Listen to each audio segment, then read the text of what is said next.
Hey, welcome to Rock and Roll Medicine. I'm here with Mike Tonsetic, with the owner of cafes.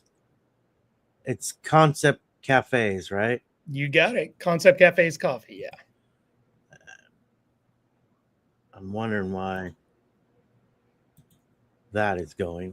I can hear myself. I don't know if you could hear yourself, but I could hear myself. Yeah. I'm good. So let's start off with tell me a little bit about the company. Yeah. Thanks for having me on again, Denny. Concept Cafe's coffee started back in 2018, and we really kind of got our feet wet really in like 2022 when we launched with Cannibal Corpse. Long story short, it was just kind of something we wanted to do as lifelong, metalheads here, and coffee enthusiasts, and we just kind of wanted to put out the craziest coffee that we thought would turn heads and make children cry and all that good stuff. And we reached out to Paul Mazurk from Cannibal Corpse, the legendary drummer, legendary band, and just said they're right over here. And for those who don't know, I mean, Florida, Tampa's really become like the new mecca and home of death metal. So we reached out to Paul and said, we have this crazy artwork, this kind of sketch we did. We sent it over, and he was kind of blown away and was like, this is the craziest idea ever, man. Let's go ahead and freaking do it. So we got a hold of me and him got a hold of Vince, said, hey, Vince, we want to kind of run with an idea here. Let's get you involved. And then we spent the next 9 months kind of just trading ideas and kind of putting together design and art with Vince, and putting the coffee on the road, touring with it, and making sure the guys were good with it, making sure some of the roadies out there, because if it's road tested, everybody's, having a good time. So we did that, and we toured with it on about 3 different continents over those 9 months. And then on Halloween in 2022, here in Orlando at a major horror convention called Spooky Empire, we launched it. And we also launched online simultaneously, and nobody knew it was going to happen. And it was kind of out of like a scene out of a movie where we just hit the button, and then we just started seeing, like ding, ding, ding, ding, like orders coming in like left and right. And we were all just kind of like, wow, we're onto something here. And that's kind of really how the company took off. And then from there, it's just been kind of a monster that's grown out of control, working with other legends like Cavalera, Ministry. That's where we are today, man. Yeah, I mean, how do you know, or I should say, how do you decide what kind of coffee goes with what band? Good question. And we wanted it to be different from a lot of other people and a lot of other bands and a lot of other roasteries and coffee companies who've tried this before. We wanted to make sure it was 100% authentic. We wanted to make sure it was 100% collab. We wanted the fans to be able to experience the same coffee that the artists are drinking on the road, in the studio, and home every single day. So that's a process. I mean, it takes time. So it's even with Cannibal, it's like going back and forth of saying, hey, do you guys like this? What should we change? And, when they're on the road, it's a lot of logistics. We've had artists who are in Stockholm, Sweden, and we got to ship over samples for them to taste and whatnot. So we really wanted to make it authentic. So it narrows down to what they want. Simultaneously, we have to make sure it's palatable to the fans. We've had some artists who are like, I write like this really specific niche taste, and we're like, yeah, that's cool, but we also got to broaden it so some of the fans are going to like it too, and making sure, and also simultaneously making sure it goes with the theme and the concept of the coffee. I mean, for Cannibal Corpse, we really wanted a coffee that was going to taste like, have some smokiness to it, have some earthy. We always say it's like, we want you to feel like you're kind of, being burned alive and buried alive at the same time. So there's a lot of thought process that goes into that. And the one thing that makes us unique as well is each coffee to each artist is signature. It's custom roasted, it's custom blended, or whether it's a single origin, it's custom to them. And we won't repeat either. We hate repeating ourselves. So that's kind of how the process works. I mean, obviously everybody has a different taste, right? A different when you got four or five different people in the band, Yeah. Some like them cold, like it hot, some like it, not as dark and black. I know like my dad, he always liked black coffee, just black. Yeah. There was nothing, and I'm a little different, and my wife's a little different.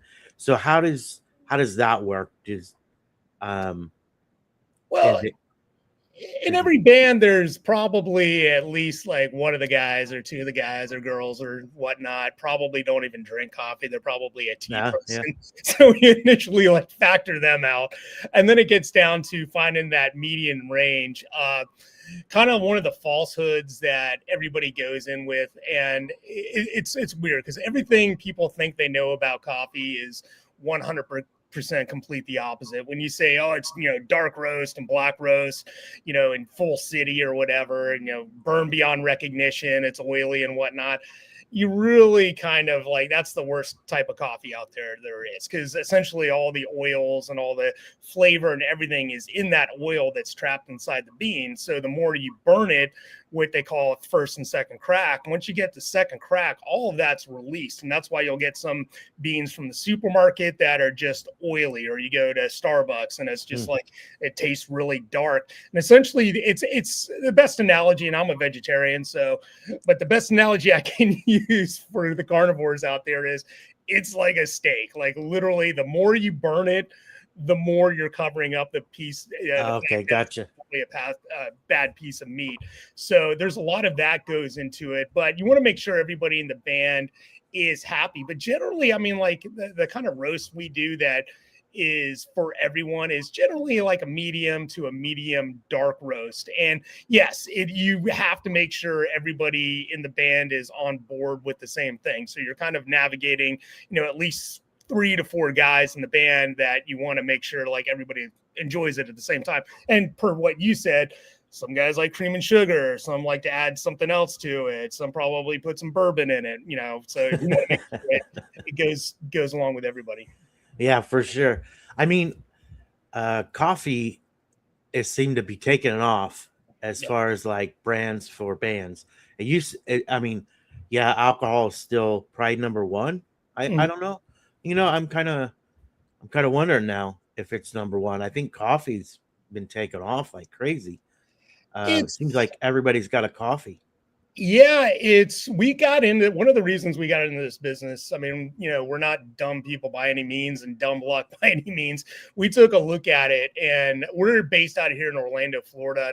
And I'm sure it's kind of synonymous everywhere around the country. People are seeing this, where we were becoming like a very big microbrew hub. And there was one like in every zip code on every corner in Orlando, and they started to just close, and we just kind of realized, and it was that generation of, I'm going to say like the 21 to maybe 35-year-old, they just weren't drinking as much like as I was when I was growing up. So it wasn't beer and liquor. People stopped going there, and we started to see that tank. And then we started seeing the coffees and the numbers in the coffee world, where coffee was just growing. And people don't realize, like, it's actually 1.6% of our GDP.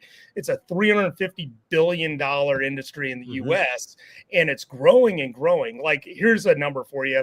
The cold brew market, the ready to drink in a can, like this is expected to go from 3.4 billion in sales, or 3.8 billion in sales in the US, to 24.3 billion in the next like 6 to 8 years.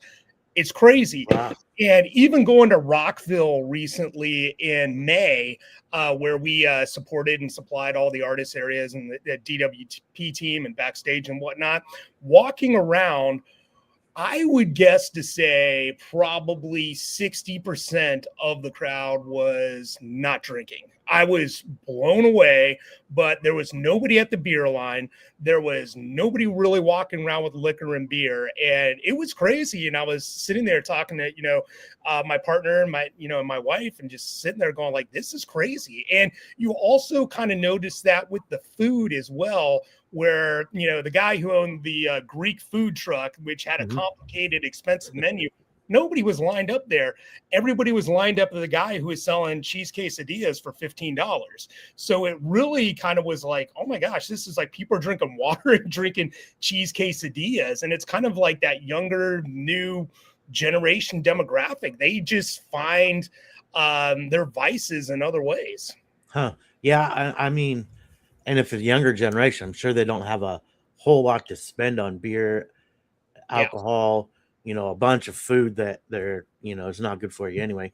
And then, if you're going to get a cold coffee in a can, I mean, why not? I mean, I think they're being more cognizant of the holistic things as well, and they're taking a look at, they're not wanting to ruin their livers and ruin their bodies. Like, I mean, when I was 16, probably even younger than that, it was kind of cigarettes, drinking beer, and sniping liquor from the old man's liquor cabinet. But nowadays, I mean, they're even like shying away from energy drinks. I mean, you see more of the kids now, like in the kava bars, you see them more in the tea houses, the coffee houses, and places like that. And they're looking for things that they know there's not a long-term effect on them, it's really, really interesting. And I think they're just kind of like, I don't know what it is. I mean, I think they're just kind of like, don't see that as their future, which is kind of interesting. That is interesting. Before I show people, I'm going to bring up your website and have people take a look. So you got Cannibal Corpse. Mm-hmm. How did you get the other bands? Did they kind of fall in line? Yeah. So then we didn't want to be a one-trick pony coming out of the gate with Cannibal Corpse. I mean, obviously, huge legendary death metal band, which has been around forever and kind of defined the scene, and besides death, and really globally known. And we didn't want to be a one-trick pony, so we came up with an idea for being huge, Cavalera family fans, Sepultura, Soulfly, and everything. We came up with an idea for Cavalera, which was Max and Igor, called Blood Brothers, and we sent it over to Igor, and he was like, send it to Gloria. So we sent it to Gloria. Gloria was like, yes, let's do this. And we took off from there, and we wanted to make sure that, again, that was authentic to them. So the beans actually come from their home state of Minas Gerais in Brazil. So we wanted to make sure it's very authentic and unique to them. And then, from there, it was, like, hey, how long can we keep this going? How much can we do? And then, other bands just fell in place. And it's kind of like weird because we kind of fell into this little of kind of like, okay, let's do industrial metal. Who are we going to go to? Of course, we're going to go to Ministry. Let's do something with Ministry. And then, going on from there, like even working with record labels, it was like the record label that we want to work with is Metal Blade. We want to do something with Legend that is Metal Blade. So, and even Shock Rock, it's like, let's work with Guar. So we've kind of like went to the top of those kind of niches or subcultures in metal to do something, and it's been really great so far. Yeah, you got Motorhead in there as well. Yeah, Motorhead, yeah. Which I'm pretty sure that's a pretty. I'm guessing, are they all pretty selling well? I guess you'd say.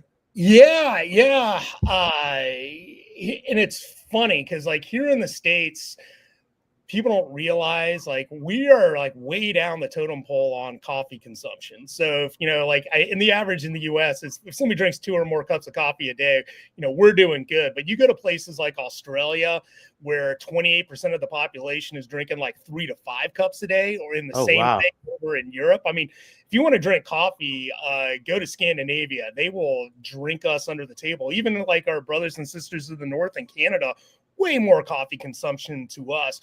But we sell in the US is obviously our biggest market since we're located here, but we ship as far as places like Perth, Australia, South Africa, India, Tel Aviv, Turkey. I mean, it's Wow. been crazy, and the global demand for it has been great. So much that we're getting ready to start roasting out of a facility in Athens, Greece, to kind of help with our distribution channel over in Europe, because we also want to be able to not just sell directly to the clients, but we also want, as fans, I should say, we want to be able to sell directly to wholesale. But we also, the most important thing for us as well as too, is to be able to supply the artists when they're on tour. So if they are touring Australia, we want to be able to be like, hey, Soulfly, we want you to be able to carry this on the road, because in this day and age of where artists, primarily their income comes from merch, we want to be able to make sure the coffee is there to support them on tour to make money as well. Yeah. I mean, obviously this isn't everybody, but Yeah. but there's definitely, well names. Testament. I think I seen Gary Holt. Yep. I one thing that I do love, I love the Dave Lombardo The drum set. drum can. It's pretty cool. I'll show people here in a second. So, is there anybody that is not listed that Yeah, I mean, some of the most recents up there at the top is Body Count, oh which is yeah, on yeah. that top line. The body bag is something we actually we met up with Juan when they were playing up at, I forget if it was Body Count who was playing or if it was Juan's band playing, but we met him actually up at Milwaukee Metal Fest last year, I believe it was. And he was like, hey, let's do something with Body Count. And then, like a year later, we're launching it, with Body Count and Ice Tea. And that's been really great. And, one of our kind of monsters that we've built is the Type O. Type O is, we created the IV blood bag, and that is like, it's insane. I mean, we throw events around the U.S. where the fans come out. We create an experience built around it, and it's been nuts. And even Guar, I mean, Guar has really exploded, especially with their cans. They're not some of their limited cans, like Beefcake Almighty. We've seen this can on eBay for $140 just because they want to collect it, because it's a collectible series. So yeah, it's kind of crazy. So I mean, that's gotta feel kind of cool in a way, I mean, like yeah, happy accident, yeah.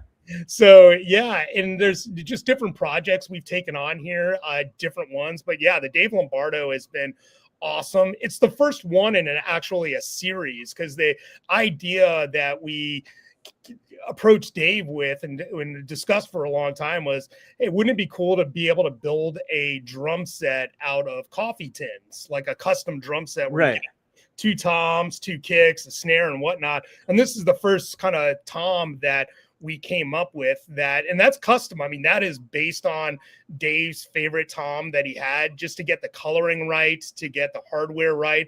It's exactly. And it even comes with his custom symbol on a coffee coaster as well. No shit. Yeah. So what's cool about this too is they're very affordable. Yes. It's not like, oh, these are bands going to cost you $75 or whatever. Oh, yeah. You know what I mean? Well, we want the fans to be able to like drink the coffee too. It's not just a merch gimmick where it's kind of like you get a cool can and you get crappy coffee inside. No, this is like specialty, 100% all natural, great coffee. People don't want to even know what we pay for some of this stuff. And we put quality first before we put money first. And the artists are completely on board with that. We want people to drink the coffee, have the experience, order more, and make it their new coffee. And what's really awesome is when we get people who are kind of like, I've never listened to Guar. I've never heard of the band Guar, but I really like this coffee. And then we run into them later and they're kind of like, hey, I went online. I started downloading. I went to the Wikipedia. I went to my first Guar show and got hosed down. That's what we live for. That makes us, lets us know that we're doing our job for the artists. Yeah. I mean, it's cool. And just, thought just came to mind that as a lot of these musicians, especially the older ones, Mhm. they're not drinking anymore. Yeah. So, Dave Ellefson comes to mind. Yeah. Yeah. It Um, is. when he stopped drinking, and then they're all like coffee nuts. Him Oh and yeah. Dave Mustaine, they're just like coffee, coffee, coffee, coffee. And I'm sure they're not the only ones, because you got to have a vice, right? So Yeah, I mean, I know a lot of them have their own craft beers and and whatnot, and usually those are like shorter runs. Like they'll like a brewery, they'll sign up mhm. with, will run a run, and it will kind of run its course, and they'll do another one. And this is kind of like more of a staple. And even like Paul Mazurk from Cannibal, he was like a while back, he's like, like this is the longest thing that like as far as a consumable product like we've ever done, and they love it. I mean, it's again, it's something that supports them, and they love to see the fans really involved in it. And when the fans are go online and create content around it, it's so awesome. I mean, even Paul, I mean, we had him out to Spooky Empire, we did signings with him, and he was like, this is awesome, man. Fans coming out and buying those coffee tins right there. I'm signing them. This is an awesome experience because it's not just the coffee, it's not just the packaging. It's about giving the fans an experience that they can't get anywhere else. Yeah, and what's cool, I think, too, is it's made in the USA, Yep. right? It's a lot easier for access for us, because a lot of the European bands and stuff, they're doing stuff over in Europe and whatnot, and we we don't get to see any of that hardly, Yeah. you know. And at least this is inside the U.S. And I mean, obviously, you ship all over the world, but I mean, it's cool that you are in Florida, and that you know it's easier access for us for sure.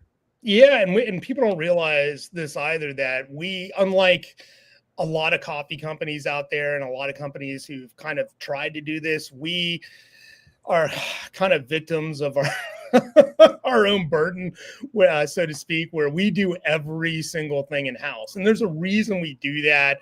We want that control. We want that quality. I Mhm. mean, we source our own beans. We roast everything. We develop the packaging. We do all the art, the illustrations. We package it. We do our own distribution. We do our own events. Literally A through Z, we do it all. And it's a lot of work. I mean, I wouldn't wish it on anybody else, but at the end of the day, we love doing that because we get to see too firsthand of where John and Jane Doe, where are they ordering from. I mean, they're ordering from this remote town in Alaska. That's awesome. Yeah, That's the information that we want, and we want to be able to communicate that with the artists as well, of like, hey, this is cool. Did you know you had fans like in this place, corner of the world, who drink your coffee? And so that's been really the cool part about it. And the number one, I always say this, number one insult is our biggest compliment. And it's when people come up to us and they'll take something like Cannibal Corpse or Guar coffee, and they'll be like, hey, this doesn't taste like crap, and more colorful words than that. And we're like, it's not supposed to. It's supposed to throw your kind of mind for a loop, but it's actually supposed to taste good, where like you're going to get addicted to it. So that's job well done, I guess, at the end of the day. yeah. So how many employees do you guys have? We have employees here. So we have about a handful of employees here in Florida at the warehouse and at the roastery, but we also have employees around the world. So we do have employees in Europe who handle like our SEO, who handle our websites, our social media.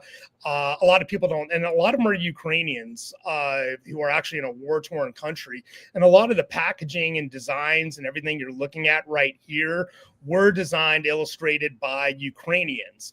Oh, And really? it's Okay. part of our mission to be, and it's been that way from the very beginning. Like right there, that shirt is designed by a Ukrainian. It's really cool. We've been able to help them secure visas so they can take breaks from the war, whether they're going to Poland or going to UK or going to Canada. It's can't get in the US, unfortunately, right now, but it's kind of like our give back to them. And what makes it even more metal is like that Gary Holt shirt right there is that's designed by somebody who's literally getting drone attacks and bombs dropped on their head at night. And I mean, like, Right. you want to talk about heavy metal, you can't get any more metal than that. That's real. And it brings kind of an edge and an authenticity to the artwork and everything that we're doing as well. Yeah, that's pretty cool.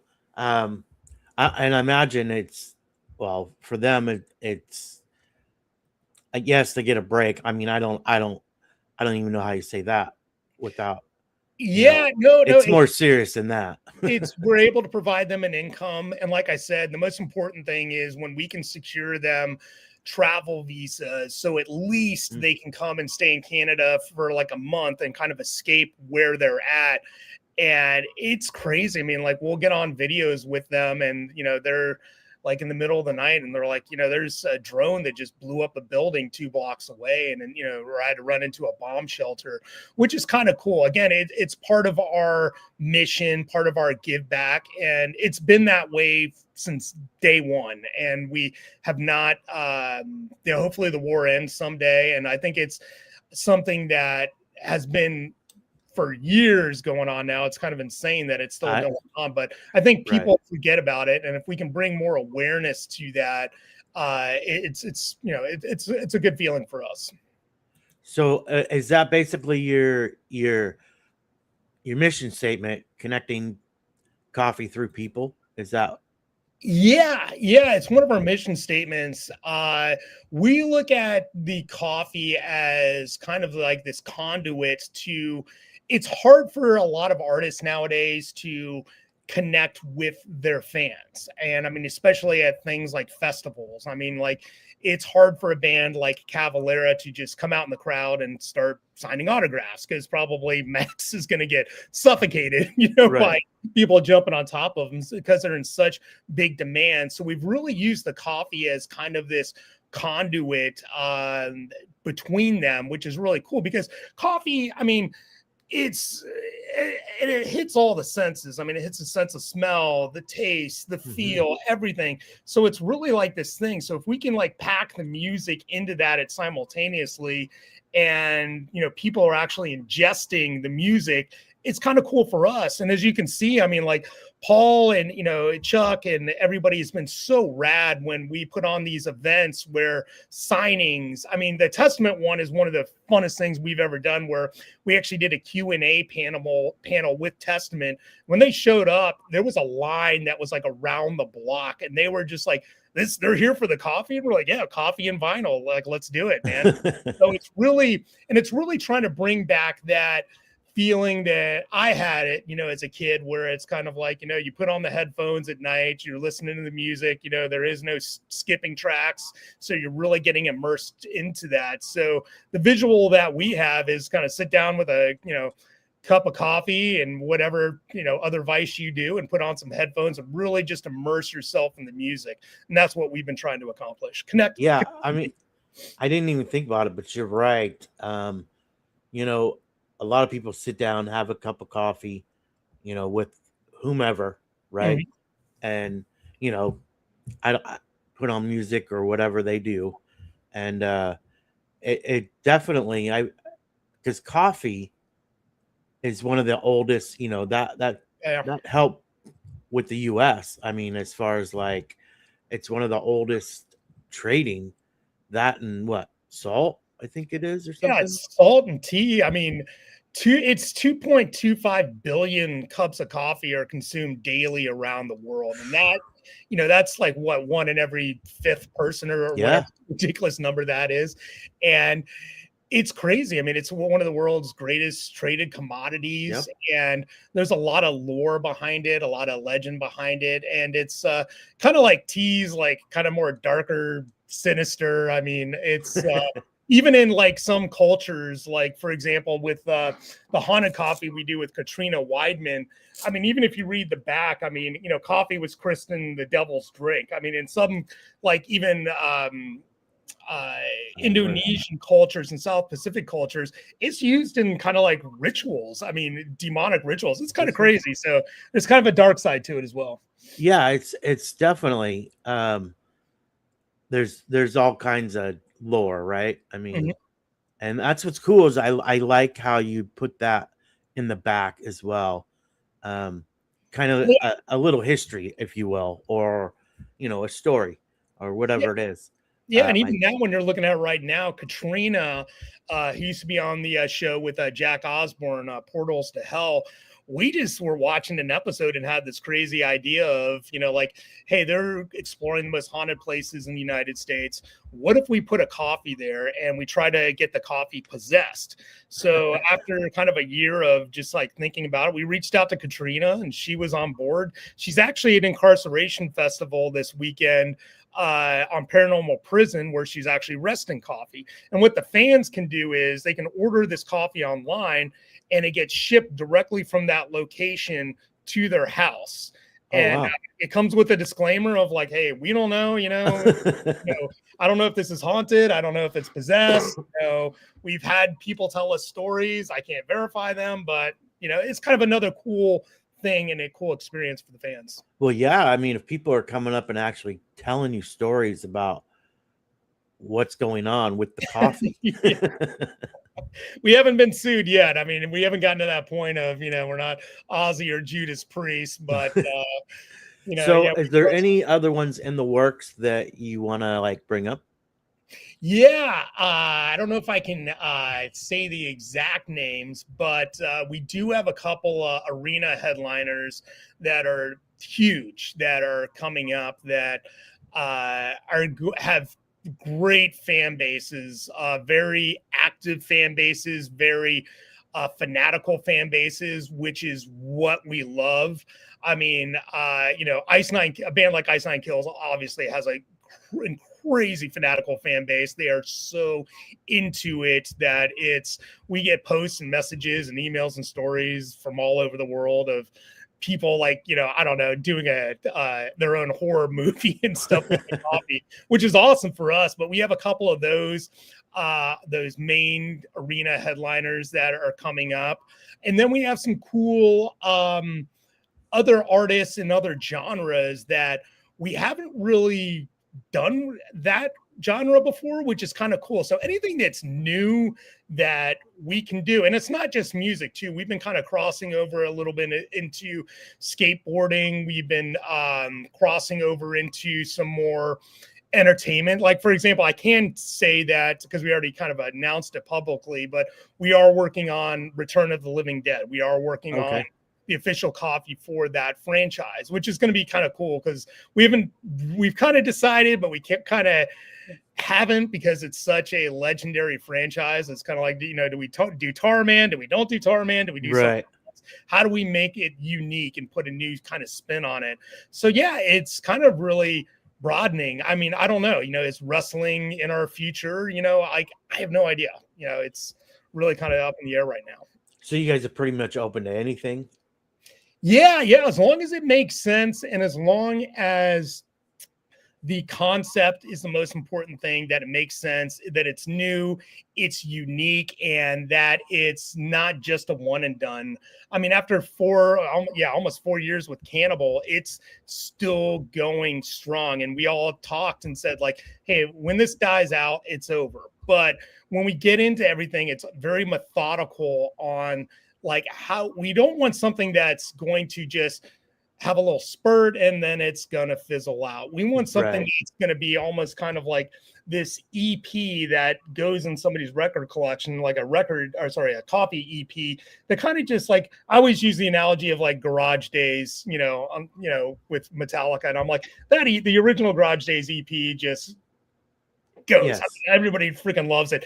If we can do that with a coffee, that's awesome. It just also sits on the record shelf, but it kind of grows over time and develops its own kind of nostalgia. That's what we want to see with these coffees. So what is your favorite coffee? I'm going to say it varies. It changes quite frequently, and it depends on what we're in the mood to drink for. I mean, some weeks we're just kind of like, it's summer, it's 100 degrees outside, it's cold brew, so I'm going to be like, it's Cannibal Corpse. And then other weeks it's kind of like we get into it's, holiday season. We want to drink lattes and, put all the sweeteners in there. And then some weeks it's just black coffee. I can say right now, my personal favorite of the week is Ministry. I've always loved the Laughing Monkey blend that we came up with. And it kind of just always comes back and grabs me and sneaks into the lineup. And the reason I love it is it's got this kind of earthy, but also fruity kind of note to it that people just love too. They're just kind of like, it's a great coffee. And that's what kind of just has snuck into my lineup, my playlist of the last couple of weeks. And I'm back on the monkey train, and a lot of our social media has been around surrounding Ministry lately. So that whenever you see that, it's probably like, that's the coffee we're drinking right now. Yeah. So are you guys doing like anything for like special edition, like holiday stuff as well? Yeah, absolutely. So for example, like these Cannibal Corpse tins, they're actually numbered and limited. So there's only a certain amount that will release.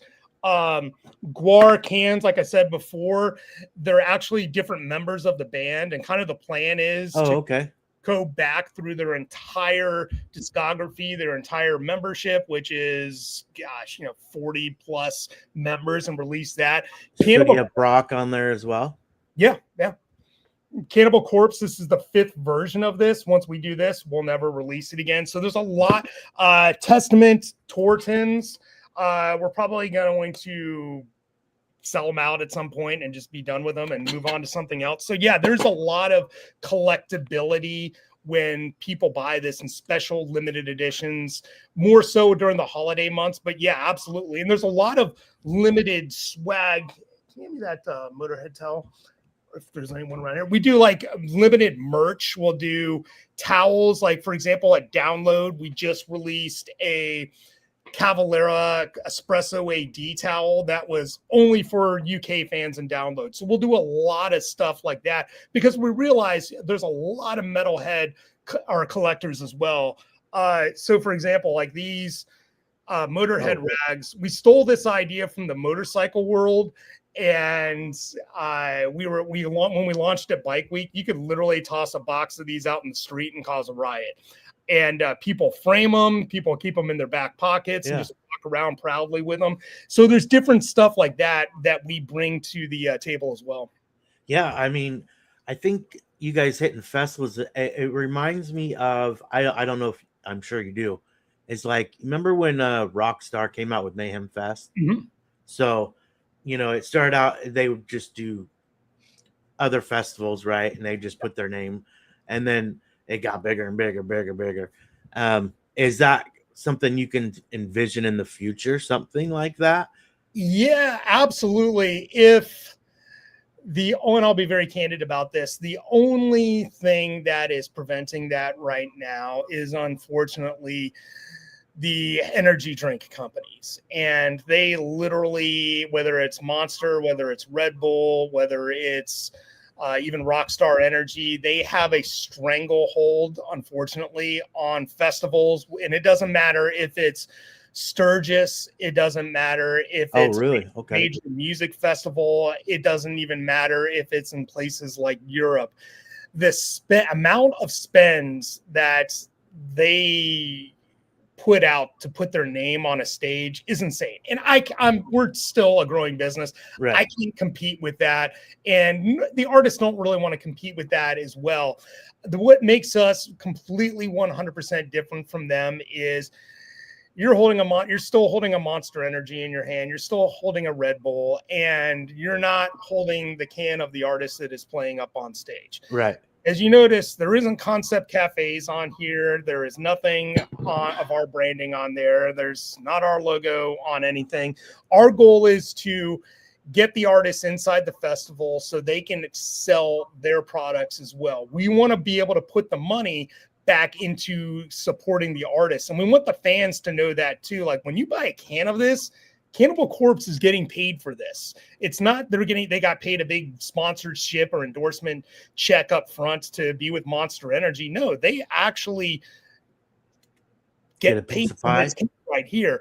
the more you buy, the more you drink, the more you're supporting the artist. And yeah, I mean, it's been a struggle over the years to get in there. And the promoters have just been candid with us back and just said, we can't turn down this amount of money. And we're like, Yeah. that's good. When the time comes and Monster and Red Bull and all the other energy drink companies out there, and we're already seeing this, they care about the NFL. They care about Formula One. They care about the Tour de France. They don't give a shit about metalheads or they don't give a crap about that. And you're going to see that eventually die away because they're in it for one thing, which is the money.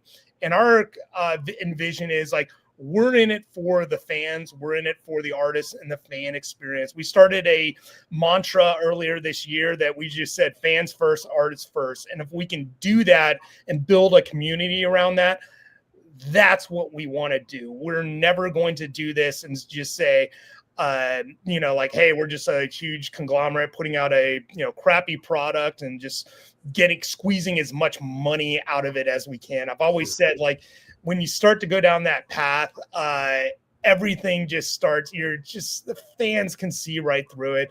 And even like going to some of these larger music festivals right now, you see, like, even I think it was like Warp Tour this year. When I went, I was like, I saw a lot of Liquid Death. I didn't see an energy drink in anybody's hand. I believe Cisco, of all people, was one of the major sponsors. I didn't see a Cisco can in 80,000 people I walked by over the course of 3 days. So it's like, even though they're spending all this money for the advertisement, nobody's drinking it. And what does that tell you? Like, wouldn't it be cool if you went to this festival and there's actually stuff that people wanted to drink? Yeah. That's just my opinion on it. Europe, completely opposite. Europe, they've been very welcoming, very opening. We're at Download. We were at EdFest. Complete opposite of the U.S., which is interesting. So when the big ones do you go over to like the Download and check it out and see what people are doing? Download, we were second year being able to serve and being able to sell at Download. We were over there with Vanessa Warwick this year from MTV Europe Headbangers Ball, and obviously coming off the Ghost Tour and doing things with Sabaton. We were over there. We were engaging with fans. We were serving the coffee. It was an amazing time. EdFest, they let us come up to Nebworth. We were selling coffee there, talking to fans. Everything was awesome. So it's a really different, it always has been, but it's a different festival vibe over there because I think they're super focused on the experience as opposed to just the dollar like we are here in the US. And no wonder fans want to go over there. And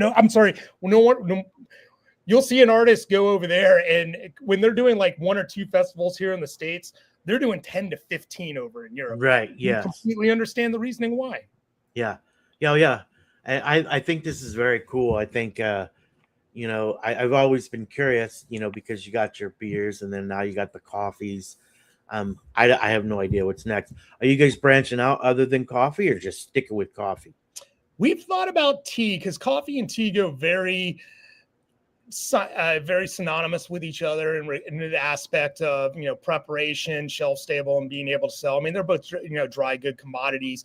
We've had some artists approach us about doing teas. We are working on a couple of tea projects. There's a lot more flavor and there's a lot more complexity when it comes to tea. There's just a lot more varieties. I mean, coffee, yes, there are a lot of varieties, but when it comes to tea, it's pretty freaking crazy, the nuances that go into it. So yes, we have planned on getting into tea, but when we get into like water, energy drinks, never. We want to create something that we know that this supplies the same amount of caffeine as an energy drink. It's 15 calories, and guess what?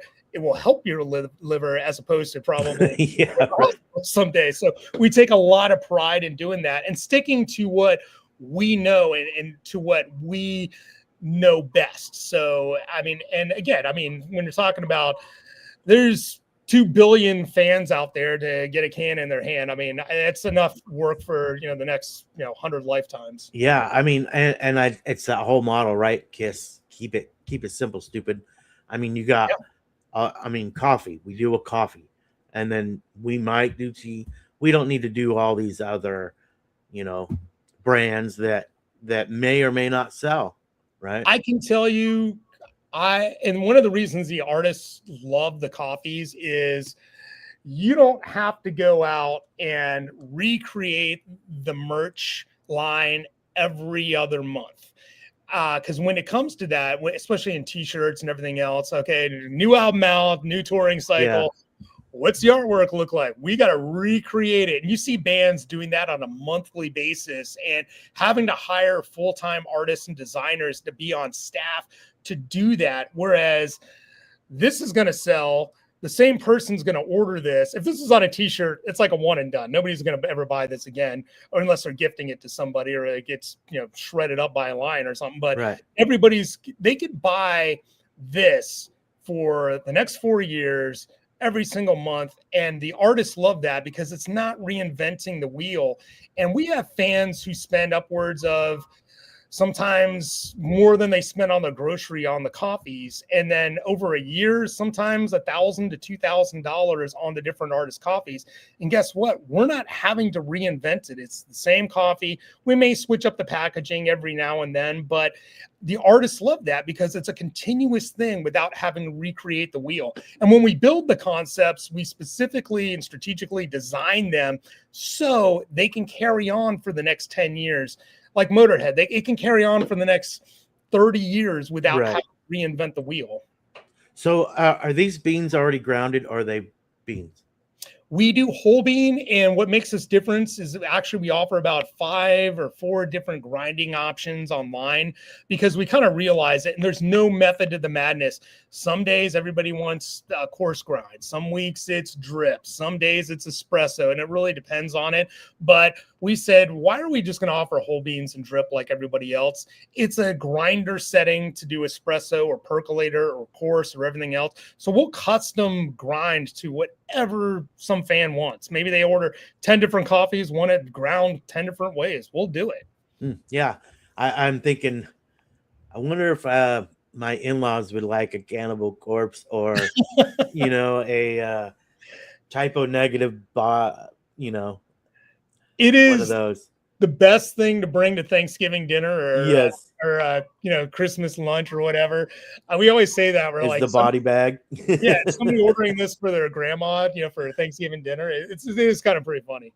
Yeah, I mean, it's funny, but they probably end up liking it, and that's the thing is they're like, this is my favorite coffee. I mean, my mother-in-law is not really the biggest metalhead in the world, but she'll tell you, like, I mean, any of the coffees we have, I mean, even especially like, Cannibal Corpse or Testament, she's like, this is my favorite coffee. I've never even heard a song, but that's kind of the irony and the funny thing about it. And when we do conventions and events, you'll have like a little 5-year-old, with a soccer mom, and they'll grab the little kid will grab a Cannibal Corpse bag and be like, I want this.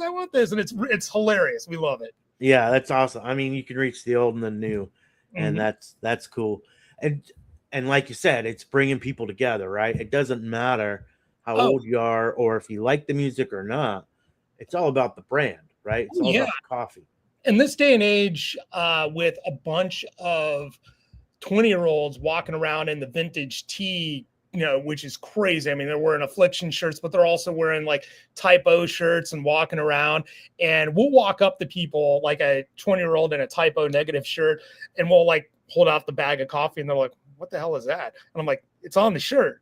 And they're like, oh, I just thought it was a cool shirt. They're a band? And I'm like, yeah, drink the coffee, listen to the band. And again, we'll run into them at some other point, and they'll like, thanks so much. I never listened to the music before. Now I'm like a diehard fan. And that's why we do this. That's the best feeling in the world, to be able to use the coffee to connect them to music. We had one the other day for Soulfly. One of our neighbors in our warehouse complex was like, I love this coffee. I served it at my baby shower. Like soccer moms. I was like, that's cool, Yeah, I mean, shoot. Before we go. So the website is conceptcafecoffee.com, correct? Mm-hmm. And you can order anything there that you need, that you want. You can browse. I suggest everybody go to the website, take a look at it. There's some cool stuff in it. Um, you know, you do got the holidays coming, so why not? And I think this is very cool.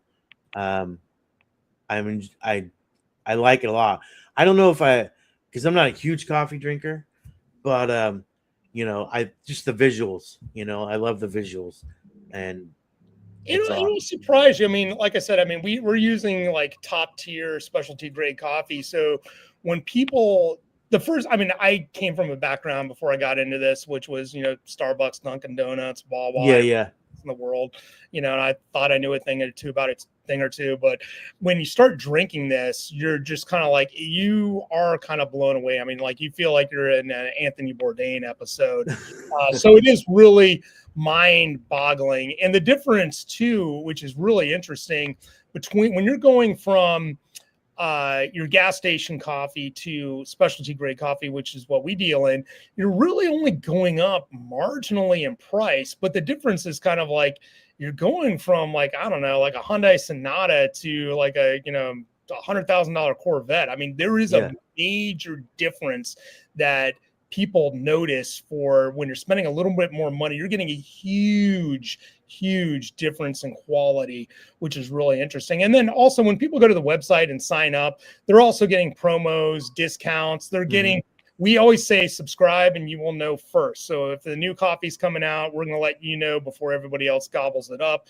We're going to let you know where events are. We're going to let you know when special things are coming out, especially little items of like swag that we throw in that people love. We're always doing stuff like that and treating the fans like we think and know they should be treated. Yeah, that's awesome. And do you guys do like any social media as well to promote any of this stuff? Yeah. If you go on our social media on Instagram, which is our most active, I mean, you'll see like, iced tea holding a coffee bag. You'll see special messages from Guar, from all the artists we work with. A lot of the artists are very, like you'll always see Testament, you'll always see Guar, you'll all see Cannibal getting really in Body Count, getting really involved in the socials and, partaking in them. So you'll see a lot of that and more events. I mean, that's, again, like the events, we love doing them for fans. We really want to keep that up. So, hopefully we're coming to keep an eye out. I hopefully we're coming to a city near you where we can put these on and then have you come out. I mean, we had Guar serving coffee at the last convention and they're actually at CreepyCon in Tennessee doing some stuff that's coming up, and they're there with Twisted, I believe. So there's always, and it's really cool because Guar actually, they had started dipping their toes into the HorrorCon world over the last like year or so and really getting out and doing a lot more fan engagement that's not on stage.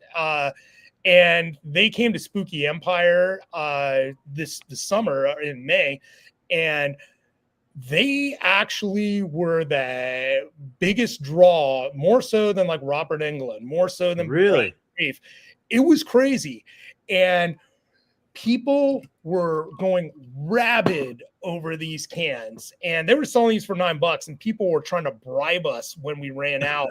And then the next thing you know, Guar is like, we're doing CreepyCon, we're doing Fantastic Fest, we're doing this and that. So it's really cool to see the coffee become like a catalyst for them, which is really cool. I mean, humbly from, us here, it's kind of like, we didn't mean for that to happen, but we're glad stuff like that happens. So are you doing, I mean, that is pretty cool. And then they're taking it by the horns and kind of rolling with it for sure. Mm-hmm. Have you guys done any like the cruises like Monster Rock or, Creed Cruise or any of those type as well? We've looked into it. We want to do it. It's a very similar process with the festivals. It's a little easier, I would say, than the festivals.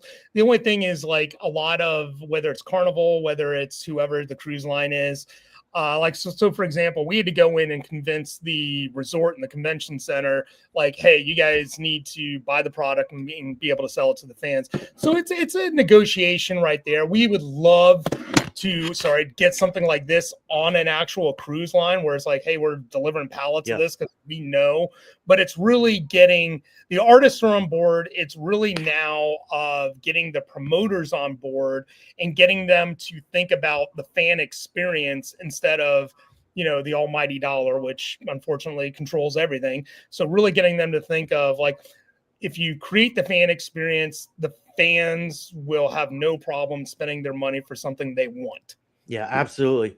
I think with the products you have now would probably go on like 10,000 tons of metal cruise, right? But you also have like the Monster Rock, Yep. And that's an older generation, and most of them do drink a lot of coffee because they don't drink anymore. Absolutely. And I think that would be a perfect market for you, for sure. Yeah, even at Download, we were in a country that unfortunately suffers more alcoholism than anywhere else in the world, which is the UK. I mean, like, I've heard horror stories and have talked to people about it. And I mean, it's a really bad problem right over there right now, especially with their economy. But even on some of the videos we were doing on social media, you were talking to fans. And I mean, they're like, hey, I don't drink anymore. I'm sober, or I've been sober for 2 years. Yeah. Support group. And it's really rad that I have something that doesn't look like a styrofoam cup and I don't look like I'm in an AA meeting walking around. It's something where I can feel a part of the party and I can feel like I belong, but I don't have to be drinking alcohol, which is really cool. And we've even seen that in the motorcycle world where like, hardcore, bikers after 50 years come up to us and been like, hey man, I've been sober for 20 years. It's so awesome that, you got Motorhead coffee in a can because I will fucking drink that. And that's right. Really awesome for us. I was going to say Sturgis would be big on that, but if you said the energy drinks pretty much got a stranglehold on that, that's a little tough. Yeah. Unfortunately. I mean, you need to talk to like Jesse Dupree. I know, right? Get old Jackal coffee, yeah. Yeah, I mean, he'd be able to put you where you want to be. I mean, as far as that goes, you know. Michael's still running full throttle, and I mean, they got a pretty stacked lineup this year. I think it's Chris Daughtry. I think Zombie's playing. I think Jericho's up there this year. So, and even Buffalo Chip. I mean, they're bringing in. Sturgis is starting to see that. After 80, I think it was 80 recently, they're starting to see that like they're having to bring in the younger biker generation. So Buffalo Chip made a bold move this year. And I mean, they're bringing in young blood, which is really interesting. Yeah, it definitely. So I get something else just hit me. So do you, or do you, I don't know, maybe not, like ski resorts, right? Like they do a lot of like hot chocolate and coffee as well. Is that something you guys have thought about as well? No, that's actually a good idea. And I think that would do very well in some places in the US, but in Europe, especially where we're kind of expanding right now, that would be a cool market because I mean, like heavy metal in Europe is like just a staple. And right. Would I like to see a dark funeral coffee? Go to the Netherlands and do something. Yeah, it'd be awesome. Yeah. Norway out there. Cold, that's why it's like Canada. It's insane how much coffee they drink. So anywhere where it's cold, they drink a ton of coffee. Yeah. So, and it's basically a commodity that's not going to go out of style anytime soon. Never. It'll be here for the next 300 years. Oh, it's growing more and more every day. I mean, compared to the craft beer explosion, the private label coffee market is expected to be about 10 times the size. And right now we're just kind of seeing this first little wave of it, like a ripple in the ocean starting to build up. Uh-huh. And we were just telling the artists like Cannibal when we originally started like this, like, let's get on this wave because it is starting to come and you're going to see more and more of it. Do you think it's because, I mean, other than people aren't drinking as much, but I can drink that walking down the street. I can drink that in my car. I can drink it wherever, and it's not going to impair my ability to drive or walk or any of that. So absolutely. So I think it's awesome. I really do. I think what you guys got going on is pretty cool. And is there anything else that people should know or fans should know or anything else? Yeah, I mean, like I said, this year our initiative has been art fans first, artists first, and what we've been trying to do is just say, yeah, I mean, our big goal is to get into be able to bring it to mass audiences at the festivals out there in the U.S. And it's a struggle. I mean, there's a lot of roadblocks, a lot of gatekeeping essentially that we have to go through. But we've always said, like, if we can get enough artists on board, enough fans on board, and support, then eventually those doors have to open. I mean, if we get enough, if we have 100,000 fans saying like, we want Cannibal Corpse coffee, we want Guar coffee, we want Motorhead Speed Free coffee on site.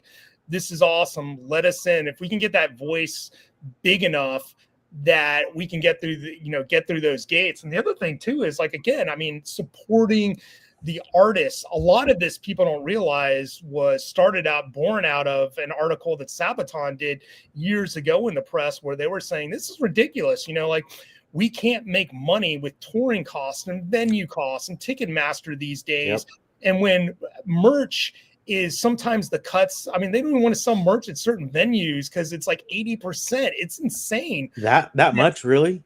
That's I've heard of places in Spain where they're just like, we're not selling merch because they want 80% at the door, and they control everything. And it's hard. It's not merch.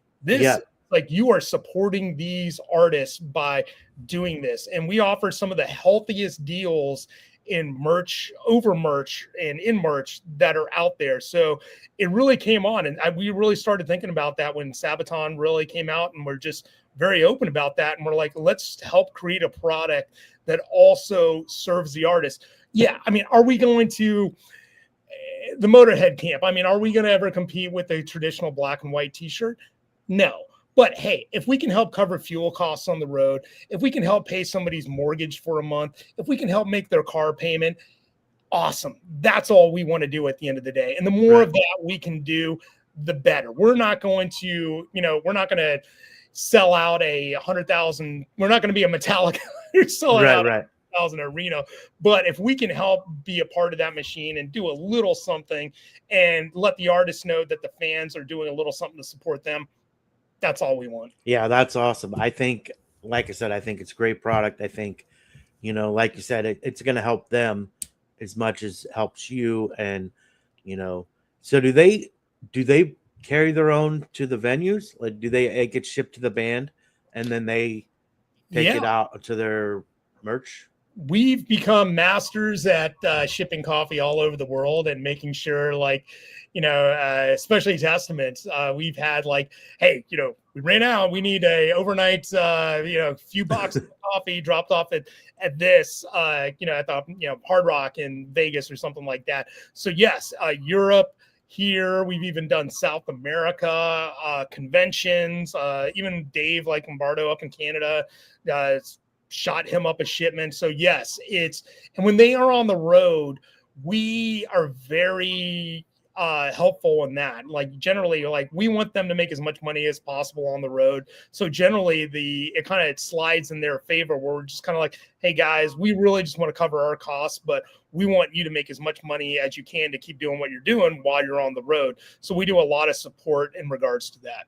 Oh, cool. So can they only buy it on the website, or is it on Amazon? Is it on anything else? It's not on Amazon yet. We've kind of been mulling around whether, we're going to join the Amazon mammoth. The hot commodity. Well, we are the first consumable product on Hot Topic, actually. And it was funny. A lot of bands were, even like Guar was like, it would be really funny if we were on Hot Topic. Can you get us on Hot Topic? And we're like, yeah, we got Guar coffee on Hot Topic. So that we are in some record stores. We are in some novelty stores around the U.S. They're on tour at venues.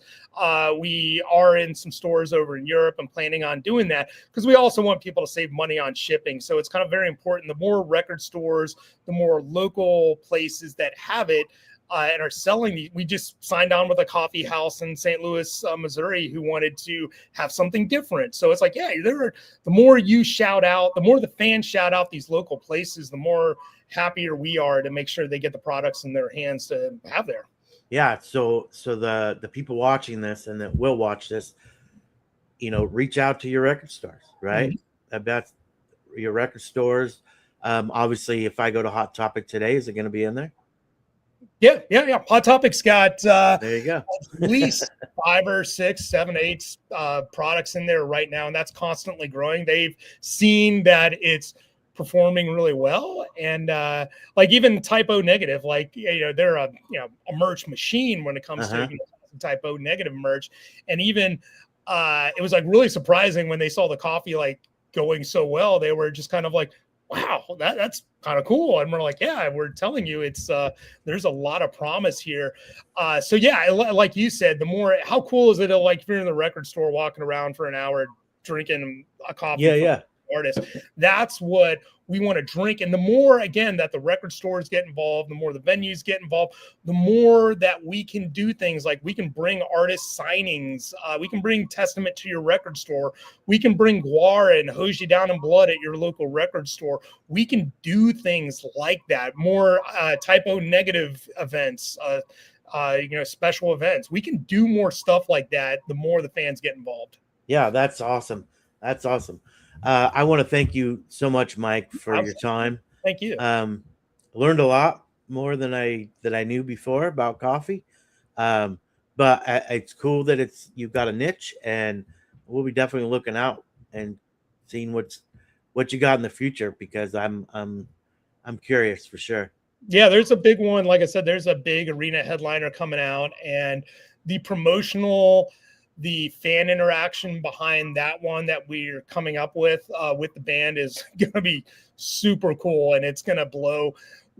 Every single time we want to do something different and like blow people's minds and keep, like the drum tin with the Lombardo, like we want to expand, like, and think beyond, like, what's the next thing we can do that is going to be something unique and different and kind of blow people's mind. That's what we're looking to do too. Yeah, I love that. And so yeah, on that note, I want to thank you for hanging out with me. I wish you guys well. I hope to see a lot more of you guys. And, Yeah, absolutely.